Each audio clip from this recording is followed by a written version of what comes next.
হিন্দু ধর্ম মতে বৃহস্পতিবারের বিশেষ মাহাত্ম্য রয়েছে। এই দিনটি শুরু হয় বিষ্ণুদেবকে সমর্পিত করে। পাশাপাশি এই দিনের অধিপতি গ্রহ বৃহস্পতি। বৃহস্পতিবারে বেশ কিছু নিয়ম রয়েছে যা মেনে চললে বিবাহ, শিক্ষা, ধন লাভের উপায় পেতে পারেন। আর না মেনে চললে সম্মুখীন হতে হয় বিভিন্ন বাধা বিপত্তির। বাস্তুশাস্ত্র মতে কিছু জিনিস আছে যা বৃহস্পতিবারে ভুলেও কিনতে নেই। এদিন কি কি কিনবেন না তা আমরা আপনাদের বলবো। তীক্ষ্ণ ও ধারযুক্ত বস্তু। বাস্তু অনুযায়ী বৃহস্পতিবার তীক্ষ্ণ ও ধারযুক্ত জিনিস কেনা একেবারেই উচিত নয়। বৃহস্পতিবার এমন জিনিস বাড়িতে আনলে অবসাদ বাড়ে। পাশাপাশি পরিবারের সদস্যদের মধ্যে ঝগড়া বিবাদ বাধে। পরিবারের সদস্যদের সঙ্গে কথা কাটাকাটি লেগে থাকে।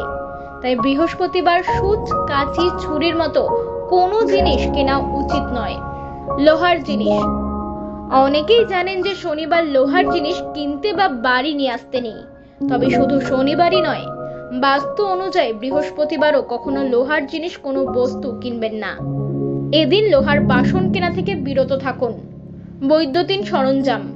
বাস্তু অনুযায়ী এই দিনে বিদ্যুতের সঙ্গে জড়িত বা যে কোনো ধরনের বৈদ্যুতিন জিনিস কেনা অথবা বাড়ি আনা উচিত নয়। বৃহস্পতিবার মিক্সার, ইন্ডাকশন, মাইক্রোওয়েভ কিনবেন না।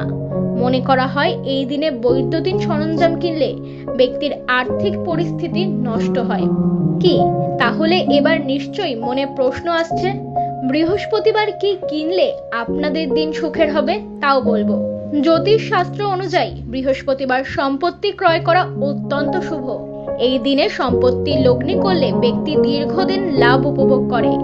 বৃহস্পতিবার দোকান, ফ্ল্যাট, বাড়ি, খালি জমি কিনতে পারেন, তা আপনাদের জন্য শুভ। এরকমই আরো নানান তথ্য পেতে সাথে থাকুন। লাইক, শেয়ার এন্ড সাবস্ক্রাইব করুন।